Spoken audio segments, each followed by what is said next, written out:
Hello and welcome to the AEW Dynamite. What is it today? The 5/27/2020. Yeah, 27. Live from the Daily's Plaza. So we start off with a 6-man tag team. It's the Private Party and Joey Janela versus the Elite. Well, it's the Hardys. Matt Hardy, broken Matt Hardy, not Damascus. And the Young Bucks. So this is the Young Bucks' big return. This was a decent match. Yeah, Joey Janela I thought was really good. Yeah, Joey Janela. I'm enjoying watching Joey more on the main card. So I've been missing him a lot, and he's definitely showing that, hey guys, I'm still here. Because he had some really good spots in this, and he had really good spots in the ladder match. Yeah, so, I want to see him more with Sonny Kiss. He has some better chemistry. If you guys haven't seen Dark, please watch that. So I want to see that tag team actually get something. It looked like Mark Quinn got injured in this one. So yeah, it looks like he's injured. We'll get to it because he didn't come out at the end of the night. We'll talk about that, but hopefully he's not. But Matt really took to helping him get up.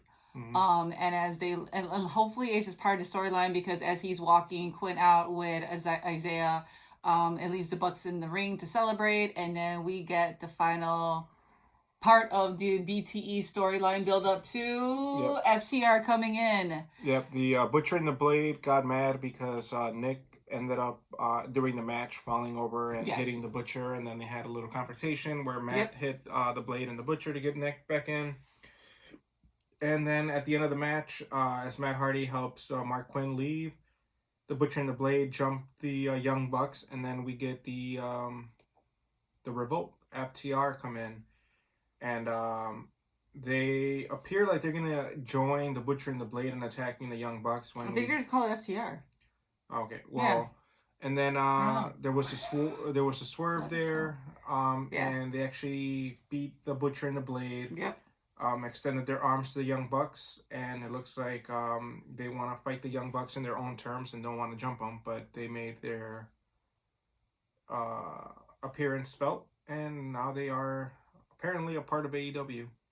Yeah, so it was weird. So hopefully that just shows that they came to help them, but it's like, it's one-on-one. They want to challenge them and do it that way, which would be interesting to see. Well, follow the rules, right? They're going to be a heel team, perhaps, but not one that cheats. Yeah, so just go back to their old school wrestling styles that they do. Just a team that hates all the flips. So Britt Baker comes out, cuts an amazing, once again, heel promo of her role model. Blames Aubrey Edwards for her injury. Yes. She still looks like it should be out to the end of June, She broke her tibia, so I don't know. It depends on how fast her bone heals. It could be 6 weeks like they claimed, but that's being very optimistic about it. Yeah, but don't be surprised if we do see her at ringside causing havoc and interrupting other people's matches, because I don't put it past her to stay in the shadows during this whole time. Yeah, they got to keep her going. And then we actually had a really good bout between Sheeta after this, after the Britt Baker thing. Sheeta and Christy James. Yeah, Christy James. She was really, really good, and Sheeta really highlighted her talents, and she looked good with her too. Yeah, so. This was a good back and forth match. This is probably my favorite match of the night. Yeah, Christy James did a really good job. I know the first time we saw her in AEW, I think she was on Dark. Yeah, I want to say she was They didn't really highlight too much of her, but she played off really good with Sheeta. So definitely. Oh wait, I forgot. There's another match I did like. Sorry. There's 2 matches. That's one of them. Because I just like when you don't squash a person that really isn't known in that promotion. But once again, Sheeta always does what she does, and she highlights her opponents. And man, she just makes it seem like they always have in-ring chemistry. It almost seems like Sheeta knows how to wrestle with everybody, which is amazing. Which is a good champion. So that was good to see her wrestling today. Then we get Cody comes out and talks about the TNT Championship. He talks about how he can compare himself to Tom Brady. There was all this weird stuff. Yeah, I did not really like this promo too much. He's talking about I'm not here because of nepotism and all this stuff, and it was just kind of we've heard this promo before from Cody. It's a good promo, but when you keep talking about it, it just becomes okay, here we go. You're saying the same things again. So that's how I felt. Go ahead. Yeah, so a lot of people are not liking the title. I wish he was going to come out more and talk about how, like, he was finally happy to win gold in AEW and kind of come up more like, he came off humble, but I felt like he could have came off a little more. Just to kind of like showcase that the title is important and things like that. I still don't know how I feel about it. I thought we heard that they're supposed to fight every week. I'm not sure about. I'm not sure if it's every week. It was very quickly decided that he was going to wrestle next week. We'll get into that person who wins that opportunity in a minute. So the TNT title is pretty much just the television title for other promotions, where you got to defend it every so often more than the actual title that you. Even though they said it wasn't a TV title. Yeah. Yeah. So, but it's coming off very clearly. It feels like it's becoming the TV title. Which I just feel like they should have just called it the television championship. But which would have been fine. I don't know. Like right now, it kind of feels gimmicky. I really hope it doesn't feel like, because especially since you have Cody Rhodes with it, you don't want it to feel like that. And that's why I kind of felt like I really didn't want Cody to lose. But I don't know if Lance would have done something different with it, because he would have been a heel, and heel brings a lot of heat. But I just think if Lance would have had it would have just been since he's supposed to be a beast, a monster like that, he wouldn't have given a lot of chances to the other people, which we'll get to the Battle Royal, and a lot of the people that were highlighted there were like what people would consider their mid-card talent. Yeah. So then we get into a bout between Kip Sapien and Jimmy Havoc going against SCU's Frankie Kazarian and Scorpio Sky.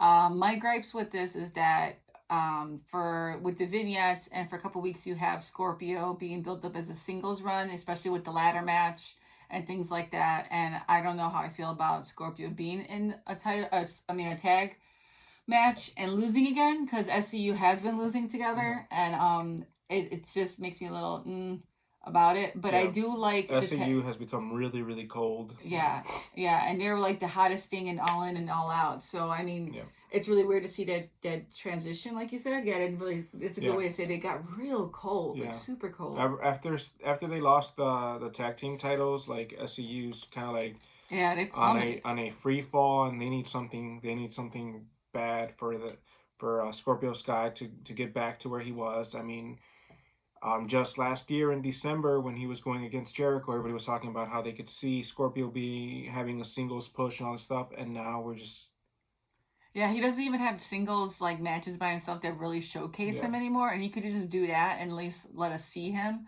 because he's an amazing athlete. But unfortunately, you think maybe it's time to break up SCU? Probably time. You can kind of see it with the BTE, with the doctor, and they're trying to tell CD who to pick with the the ladder match, and they kind of go, well, and then at the end of this match, because they lose, Scorpio does look mad at Frankie, and they kind of been a little funny on terms. But on the other hand, I really like the tag team of Kip and Jimmy Havoc. They have a really good flow together. They look good with Penelope. Penelope adds a little extra spunk to it. Their stock is on the rise as SCU stock keeps dropping. So taking the finisher of Marty and Zack Sabre Jr., they do it very cleanly.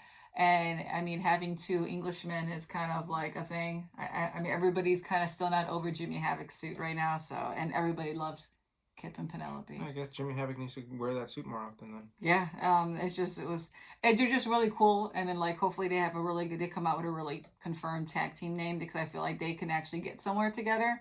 And it's sad because we were talking about the belt. There's really not a mid-card belt, even though Cody's belt would have been that belt, and it feels like Kip and maybe Jimmy knew that, and now they're a tag team and they're trying to work that angle. And that's kind of sucks, because like separately they're really good wrestlers. Like Kip is a really good wrestler, and Jimmy does not just hardcore, he's still a good wrestler. And then you have the Darby, and you have Joey Janela, and you have all these other wrestlers, and I don't know really what's there for them right now. And that kind of sucks. So, I'm hoping that the TNT... Sorry, I'm talking a lot. I'm just like, I'm kind of frustrated a little bit. I just hope the TNT Championship does become that. Maybe maybe TNT and Turner wanted Cody to have the belt first, and then they're going to transition it to be more of a mid-card belt, because they need a mid-card belt. I don't think Cody's going to have that belt for a long time. I think that was just a feel-good moment for Cody. Somehow they need to go back on that whole Cody can't compete for the main championship, because now you're bottling up two belts, because you need to have a mid-card belt. You need to have something where your MJFs, your Jungle Boys, your Darby Allins, your Sammy Guevara's, But see, Scorpio Sky, he can go at that level. Go for the World Championship. But if you didn't want to, they could always start him there too. But yeah, you have so many, like you said. Like I mean, you brought up Sammy again. You know, like yeah, there's just so many. And you got Ray Phoenix, even people like Peter Avalon and Brandon Cutler. Like, dude, they're growing as wrestlers. You can't say that they don't get nothing for dirt. No. Come on, whatever. Not right now. Not with what they have. No, not right now. But I could see them actually. What I think they should do with them make is a tag. Make a tag. Yeah, make a tag. They really should. That'd be cool. I like that. Page Master and a Dungeon Master, but whatever. So I'm just gonna say that. Yeah. But yeah, it's a little disheartening because I don't know where these guys fit into, and it makes me scared a little bit because they're so talented. I think it'll get there. I think that it's gonna take a little bit. Yeah. But it also what worries me more is the women's division again. Yeah. Really quick, I'll touch on that. They made AEW heels. They made this whole thing like, hey, women, we're going to be here to support you. We're going to support the female fans. We're going to make wrestling more, show that women have power and all that stuff. But week after week, AEW Dynamite continues to only put one women's match. Yeah. We get the Britt Baker promo every week. That's great. What about the other females? They're not getting any showcasing. You got Big Swole with a lot of charisma and a lot of personality. She's not being showcased. She's doing a lot of social media reach out. A lot of fans are loving her right now. But what does she get in return for that? She doesn't get a moment in your main show or even to showcase BTE. Her. There's no dark. There's like at least let them organically come up with a storyline because they can. They can talk. They can be friends. Like Shauna could call up. You know, I'm just hypothetically, Big Swole and talk about, man, did you see blah blah blah on Dynamite this week? Like do what girls really do.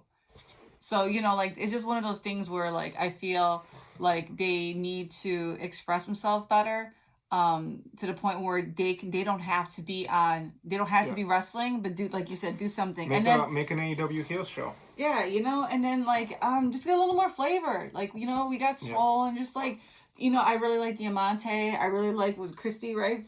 That was here tonight. There's, you know, get some more Hispanic girls, you know. Shauna. You know, like, I just feel... A little more color. That's all I'm saying. Just a little more color. Which goes back to the men's division. Yeah. Like we talked about this. Like we're not saying, hey, just because they're a minority, give them a push. But AEW was talking about being inclusive and being diverse and all that stuff. And right now, the ones that are being pushed, and we got the best friends. We got Jimmy and Kip. They're going for the tag team belts. Your tag team champions is Kenny Omega and Hangman. Your main championship is Moxley, who's going against Brian Cage. And then on your TNT belt, you got Cody going against... Cody's half Cuban, I guess we'll give. But he's going against... Should we just talk about it? Jungle Boy? Yeah, so the Battle Royale is next, and Jungle Boy wins. So basically what we're saying is that, it's looking pretty white male... Very stereotypical. Yeah. I don't want to say the word. And I don't expect you guys to be different overnight. Yeah. But as somebody who couldn't identify and find themselves in other productions, mainly the bigger one, and when they finally have, you finally find who you can identify with, they don't get the push or the respect that they deserve. And sometimes it's like you want more, and I know why we want more fast. Yeah. But just understand that we're just hungry for it. And we're not disrespecting. And here's anything. The thing: we're not talking shit in the point that we're just bringing this up just because we want to bring it up. We are following through with what Cody said on the very first time they announced AEW, that this was going to be a diverse company. So we're just holding you to the standards that you set for everybody to. And the people we hang around with as wrestling fans, this is a conversation we have with other people too. It's not just us. And as people, as minorities, this is what we're talking about. So yeah, don't say you're going to be diverse and then follow the same formula that your competitor has been following for a while. And we understand that those who are very happy with the product right now speak louder than us, and you hear them more often, but also understand that most of the time they aren't minorities either, and we're not trying to discredit their opinions, because we are happy with what you guys are putting out. But once again, we're just asking for a little more, and just a little bit more inclusiveness, and just think just a little, how would this look on TV? Yeah. How would this group of people react? Because we talked about it, and I know that Pentagon has restrictions, but Santana and Ortiz came in hot. Now they're cold. Pentagon and Ray Phoenix came in hot. They're pretty cold after joining AEW. Like, we go back to the Kenny match with Phoenix. Yeah. Like, that belt's there. you guys can showcase that, get permission to do that. I don't know how that legalities go with that, but I would love to see because the people that didn't see the Phoenix and Kenny match, you guys can highlight that match and they can go back and see it because that was a hell of a match. Yep, and then you got Sonny Kiss, who you barely showcase, and he was supposed to be a big draw. Like, hey, look, an openly gay black male. We're gonna have him in our main card and stuff, but we only ever see him on Dark, or else he's filling in a spot for a battle royale, and like it's just not looking too good. Yeah, and he was the only one in the battle royale. I mean, we didn't even get like Nakazawa or any, And then you got like the jobbers are mostly minorities that are getting jobbed out. Like it's just like Musa, Shug, Lee, Lee, Shug D, like Serpentico, like it's just. Again, we don't want to start this whole big because I know we're gonna get shit for this. Yeah, we're probably gonna get crapped on for this, but it's just we're just calling out what the standard that they set up. That's all. We're calling it out, and it's one thing if you're not them, if you're not us, then you're not seeing the problem sometimes because you don't see it, and that's okay. Like we're not trying to tell you got to think for minorities or things like that. Like we're just vocalizing what we want because we love what we're seeing, but we want to see more of what we can say. Oh my God, yes, Pentagon, yes. Vicky Guerrero today. I pop for Vicky Guerrero because she's Vicky Guerrero, and like I love Eddie Guerrero and I love Vicky and I love her. But like I shouldn't have to wait to see Santana and Ortiz or another Hispanic to pop, because I shouldn't have to. And some weeks I'm just like, I really want to see who if I had a kid, I want them to be able to say, look, this is a Hispanic wrestler that you can look up to because AEW did this for you. And we don't get a lot. We don't have a lot of female Hispanic wrestlers that are really prominent either. Yeah. Like that's the point. Like all minorities. I'm talking even women. Like the women, the women category in AEW has not been highlighted like how they said they were going to highlight. Yeah. So like the female match tonight was the most diverse match that they had because it was 2 females and there were 2 different minority groups. Yeah. And it didn't matter which one won because they were both amazing. But like it's I don't want to see the minorities always losing too. It just. Yeah. So we're not trying to shit on the product. I would just say that. We just wanted to get better. We just wanted to get better. So we go to this Battle Royale, which is kind of like lackluster to me. They build it up. Except for Wardlow having a moment with MJF. So they build it up as the next #1 contender for the TNT title. And most of the people didn't even get a ring entrance. The only people that got a ring entrance was MJF. Then we go to commercial break. And then we come back. And then Orange Cassidy. And again, Orange Cassidy, apparently everybody hates him because... I guess especially the Hispanics because Rey Fenix came out and attacked him out of nowhere, and this week we get Ortiz and Santana come out and attack him out of nowhere for no previous. There was no storyline there. I get that there was a problem with him in being the elite, but if you don't see being the elite, and this was months ago, you wouldn't catch the connection there. So I was just kind of like I was confused. Why I thought Inner Circles was fighting the elite. Why are they now starting beef with the best friends who had nothing to do? So I don't know. Maybe I missed something. If I did, let me know. But yeah, I was a little confused too. And then Marco Stunt again comes in and does some comedy acts there. Like it just felt to me this battle royale felt like it was definitely not the caliber of having like the ladder match for this. So having Jungle Boy win and the match just taking place next week, it leaves you like, okay, I really, really doubt that Cody will lose the belt that quickly. And that's fine. As long as we get a clean and damn good match. Because you want to showcase Jungle Boy, who is only 22 years old. Jungle Boy won. So Jungle Boy's amazing. I like that they set up the little bit of MJF and Wardlow tit for tat. He did hit Wardlow with his Diamond Dozen belt. Ring. Excuse me. So I like that. But once again, Billy Gunn got in. Love you, Billy Gunn. Was always DX, your son Austin should have been called in. I don't understand why that happened either. So that was the thing too. There was a little things that were like, you could have done something differently. I mean, instead of Marco, you could have showcased somebody else.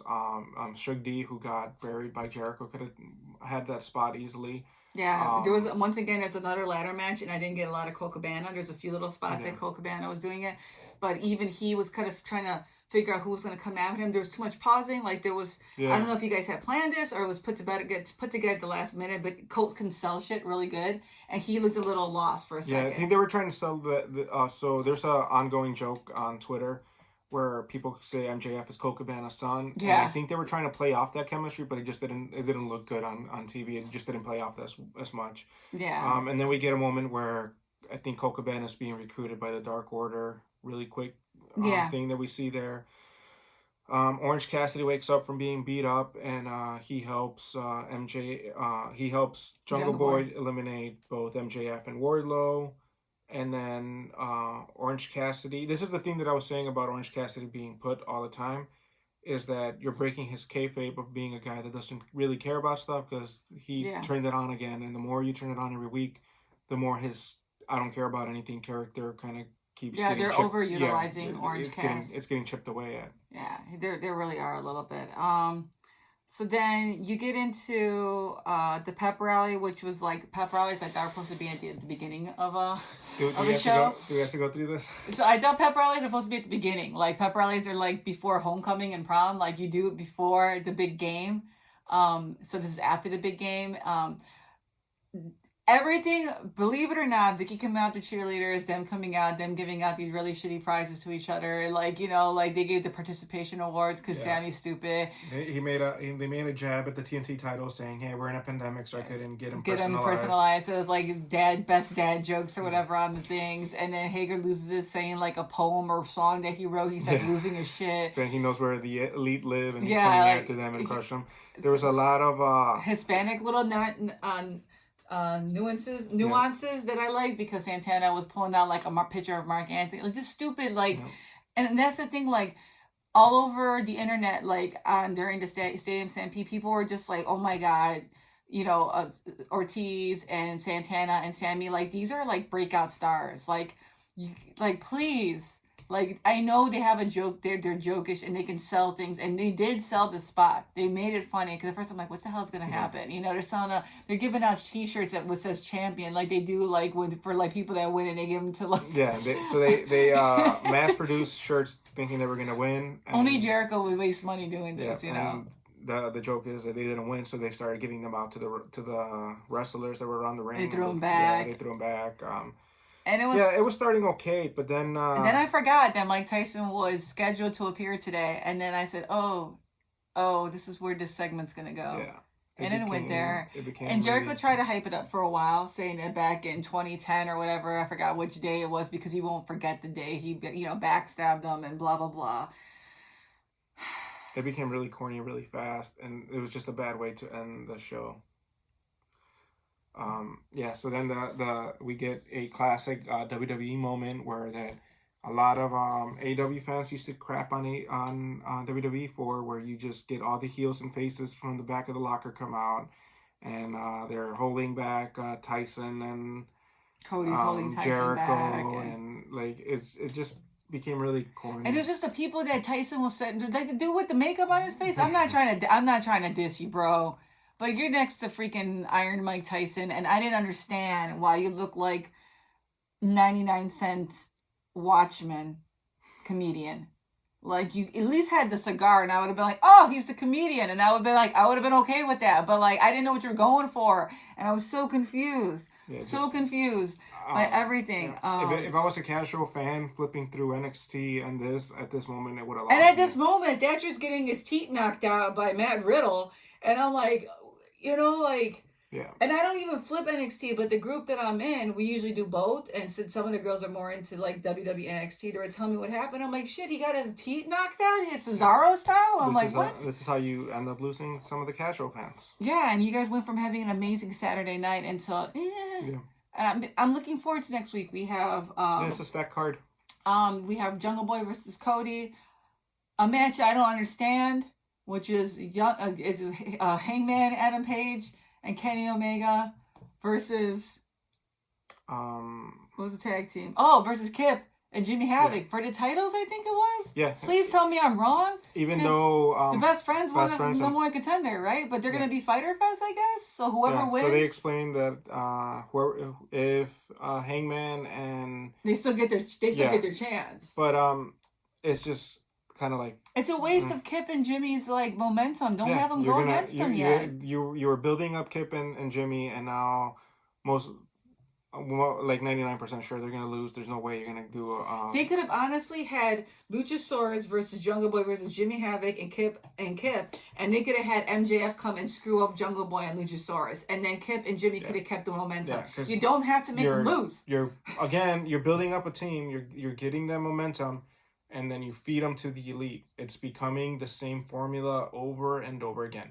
You did it with Lance Archer. You did it with Wardlow. Hopefully, Brian Cage is not just fed to Moxley, but it's like all these superstars that you're building up, you right away feed them to somebody in the elite, and it's just like, oh. And you know what the scary part is? If Kenny and Hangman didn't have the titles, who are in the elite, and we know them as being big stars, if they didn't have the titles, will we be more invested in somebody else? Because Matt Jackson and Nick just took over the limelight with FTR.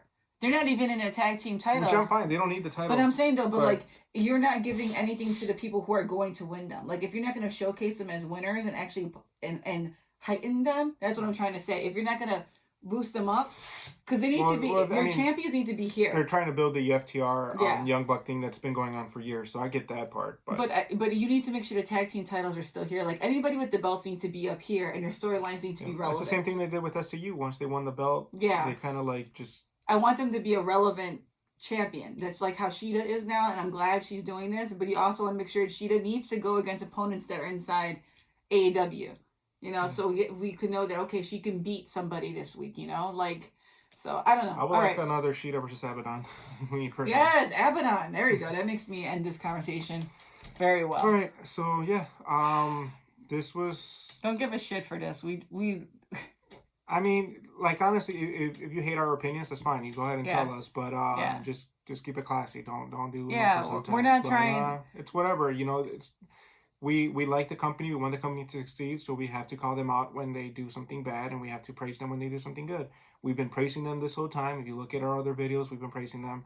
This week was a downer, in my opinion. I'm gonna say this. I was brought up on WCW. I love the hell out of Piper and Hacksaw. Those are my guys. I went through my adolescent phase and everything else growing up as 10, 12, 13, 14. I loved HBK. So I was definitely an Attitude Era girl. I got into a ring in AEW and lived out one of my childhood dreams. I'm always going to love wrestling. So my whole point of this is that if you can't be honest on the products, then it's hard to judge I'm not saying because you love something through and through that it's wrong. But if you're going to be like a podcast like this or, you know, or review something, you got to be like at least honest. It's just like reviewing a movie. If you want to be a movie critic, you have to say, I looked forward to this Harrison Ford movie, but damn, was it bad? You know what I mean? Just be honest. And it's okay. You guys can definitely converse with us. We are not the type of people that come at you with hate. If you say, you know what, you guys suck. It's, you know, you guys were wrong. Okay. Yeah. Sorry. Hopefully you don't unfollow us. We'll try again better next week. Here's the thing. Like, everybody has a right to their opinion. You like it, then like it. And if you don't like something, then don't like something. You don't have to be forced to be this person that praises everything because, like, that's not how you grow. Like, if you have a kid, if you praise them for everything, of course, you gotta, like, not tear them down, but you gotta give positive criticism so that your kid could grow and learn from the mistakes. And that's how they become better at what they're trying to do. So AEW is 1 year old. This is probably probably the worst dynamite that I've been through. So that's 1 in a year. If they keep that ratio, I'm happy. Yeah. And thoughts on that? It's just same thing. You guys could definitely give us your opinion on stuff like that. We just want the best for the product, and we do love wrestling, and we do want the best for all the wrestlers, and we do see the efforts that they're putting into. It's just that we sometimes, when you come from a very big high, which was Double or Nothing, and had a good night, you had a really good Saturday, and then you see us, and you're just like, what the hell? You put a bomb in my happiness. Don't put a bomb in my happiness. It drops you down real Especially during this time, I got nothing else better to do but sit and fester on this. Come on now. All right. So any quick shout outs? Shout Facebook out group, to We Love Wrestling. We Love Wrestling. Terry's my boy. He always puts the stuff up. Thank you for supporting me and letting me into the group. And Nicole and Lauren, you guys are awesome. I think I shouted out her podcast last time. I'll put up a link on it. But yeah, we're all just wrestling fans and we're very honest about things. But I do look forward to knowing your guys' opinions. So subscribe, hopefully. And I'll leave us some comments, and we'll see you guys next time.